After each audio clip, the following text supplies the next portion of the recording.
सोचें, एक ऐसी बस्ती जहां लोग दिन के उजाले में वो काम करते थे जिसे इंसानियत ने कभी कबूल नहीं किया, जहां नसीहत करने वाले नबी का मजाक उड़ाया जाता था।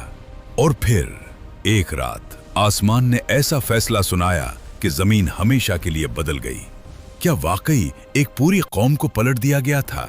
और क्या उसके आसार आज भी मौजूद हैं? ये है कौमे लूत की कहानी, एक इबरतनाक अंजाम। कौमे लूत, जो आज के दौर में ज्यादातर माहिरीन के मुताबिक डेड सी, बहरे मुर्दार के इलाके के करीब आबाद थी, ये कौम अपनी बुराइयों की वजह से तारीख में एक मिसाल बन गई। अल्लाह ने उनकी हिदायत के लिए भेजे हजरत लूत, लेकिन जो हुआ वो इंसानियत के लिए एक हमेशा का सबक बन गया। तसव्वुर करें एक ऐसी बस्ती का जहां सूरज की रोशनी तो वैसी ही थी, मगर इंसानों के दिल अंधेरों में डूब चुके थे। ये थी कौमे लूत, एक ऐसी कौम जो अपनी जाहिरी तरक्की के बावजूद अखलाकी तौर पर जवाल का शिकार हो चुकी थी। ये लोग एक जरखेज इलाके में आबाद थे जहां तिजारत, रहन सहन और जिंदगी की सहूलतें मौजूद थीं। लेकिन जब इंसान अपनी ख्वाहिशात को अपनी हद से आगे ले जाए तो तरक्की भी उसे बचा नहीं सकती।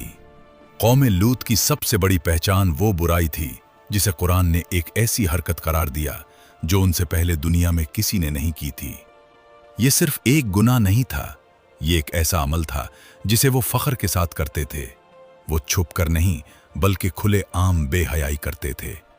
रास्तों पर बैठकर आने जाने वालों को तंग करना, उनका मजाक उड़ाना और अपनी गलतियों को दुरुस्त समझना, ये सब उनके मुआशरे का हिस्सा बन चुका था।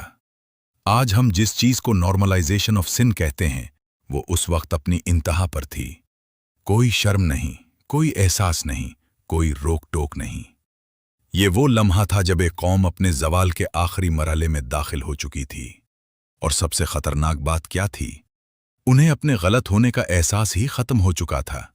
जब इंसान गुनाह को गुनाह समझना छोड़ दे तो वही उसके अंजाम की शुरुआत होती है। कौमे लूत के लोग न सिर्फ बुराई करते थे बल्कि जो उन्हें रोकता उसका मजाक उड़ाते। वो कहते, ये लोग तो बहुत पाक बन रहे हैं। यानी नेकी का मजाक और बुराई का दिफा, ये वो निशानियां हैं जो किसी भी मुआशरे के जवाल को जाहिर करती हैं। उनकी महफिलें, उनके बाजार, यहां तक कि उनकी रोजमर्रा जिंदगी, हर जगह बुराई ने अपनी जड़ें मजबूत कर ली थीं। वो अपने आमाल पर शर्मिंदा नहीं होते थे बल्कि एक दूसरे को उस पर एनकरेज करते थे। ये इज्तिमाई गुनाह था, और जब गुनाह इज्तिमाई हो जाए तो उसका असर भी इज्तिमाई होता है। ये सिर्फ चंद अफराद की कहानी नहीं थी, ये पूरी कौम का रवैया बन चुका था। और यही वो मकाम होता है जहां अल्लाह की तरफ से वार्निंग आती है, क्योंकि अल्लाह किसी कौम पर अचानक अजाब नहीं भेजता। पहले उन्हें समझाया जाता है, उन्हें मौका दिया जाता है, मगर जब वो हर हद पार कर लें, जब एक कौम बुराई में डूब जाए तो अल्लाह उसे तन्हा नहीं छोड़ता। वो उसकी हिदायत के लिए एक रहनुमा भेजता है। कौमे लूत के लिए ये रहनुमा थे हजरत लूत, एक ऐसे नबी जो न सिर्फ सच्चाई का पैगाम लाए बल्कि अपनी कौम के लिए दर्द भी रखते थे। वो अपनी कौम को जानते थे, उनकी कमजोरियों को भी और उनके अंजाम को भी, और इसीलिए उन्होंने अपनी दावत का आगाज नरमी, हिकमत और सब्र के साथ किया। उन्होंने अपनी कौम को पुकारा, क्या तुम वो बेहयाई करते हो जो तुमसे पहले दुनिया में किसी ने नहीं की? ये सिर्फ एक सवाल नहीं था, ये एक झंझोड़ने वाली हकीकत थी। हजरत लूत चाहते थे कि उनकी कौम खुद सोचे, खुद समझे और खुद अपनी इस्लाह करे। उन्होंने उन्हें याद दिलाया कि इंसान को इज्जत दी गई है और वो जानवरों की तरह जिंदगी गुजारने के लिए नहीं बनाया गया। मगर मसला ये था, जब दिल बंद हो जाएं तो अल्फाज असर नहीं करते। हजरत लूत ने बार बार उन्हें समझाया, अल्लाह से डरो और अपनी हदों को पहचानो। उन्होंने उन्हें बताया कि यह रास्ता तबाही की तरफ ले जा रहा है, मगर जवाब में क्या मिला? हंसी, तमस्खुर और इनकार। कौम के लोग कहते, लूत, तुम हमें पाकीज़गी का दर्स देते हो। ये जुमला सिर्फ एक तंज नहीं था, ये इस बात का ऐलान था कि अब नेकी उनके लिए मजाक बन चुकी है। हजरत लूत अकेले नहीं थे, मगर सच बोलने वाले हमेशा कम होते हैं। रात का वक्त था, फजा में एक अजीब सी खामोशी थी, जैसे कुछ होने वाला हो। हजरत लूत अपने घर में थे, दिल में एक बेचैनी, एक अनजाना खौफ। और इसी दौरान दरवाजे पर दस्तक होती है। चंद अजनबी मुसाफिर, खूबसूरत चेहरे, पाकीज़ा अंदाज। ये आम मेहमान नहीं थे, ये अल्लाह के फरिश्ते थे, मगर इंसानी शक्ल में। हजरत लूत ने उन्हें देखा और फौरन पहचान तो ना सके, लेकिन दिल में एक परेशानी जरूर पैदा हो गई, क्योंकि वो अपनी कौम को जानते थे। वो जानते थे कि ये लोग मेहमान नवाजी नहीं बल्कि कुछ और ही करेंगे। फिर भी एक नबी होने के नाते उन्होंने अपने मेहमानों को घर में जगह दी, मगर उनका दिल बेचैन था। वो बार बार सोच रहे थे, अगर कौम को पता चल गया तो क्या होगा। और फिर वही हुआ जिसका खौफ था। शहर में खबर फैल गई, लूत के घर मेहमान आए हैं। और देखते ही देखते लोगों का हुजूम घर के बाहर जमा होना शुरू हो गया। ये कोई आम हुजूम नहीं था, ये वो लोग थे जो अपनी हदें पार कर चुके थे। वो दरवाजे पर जोर देने लगे, चीखने लगे, उन्हें बाहर निकालो। हजरत लूत के लिए ये लम्हा इंतहाई कठिन था। एक तरफ मेहमानों की इज्जत और दूसरी तरफ अपनी कौम की बिगड़ी हुई हालत। उन्होंने दरवाजे के पीछे खड़े होकर कहा, अल्लाह से डरो, मेरे मेहमानों के बारे में मुझे रुस्वा ना करो। मगर उनके अल्फाज पत्थर दिलों पर असर न कर सके। हुजूम मजीद बेकाबू हो गया। ये वो लम्हा था जहां इंसानियत अपनी आखिरी हद पार कर चुकी थी। हजरत लूत बेबस होकर कहने लगे, काश मेरे पास तुम्हारे मुकाबले की ताकत होती। ये एक नबी का दर्द था, एक दिल का टूटना था। मगर फिर अचानक सब कुछ बदल गया। मेहमानों ने कहा, ए लूत, हम तुम्हारे रब के भेजे हुए फरिश्ते हैं।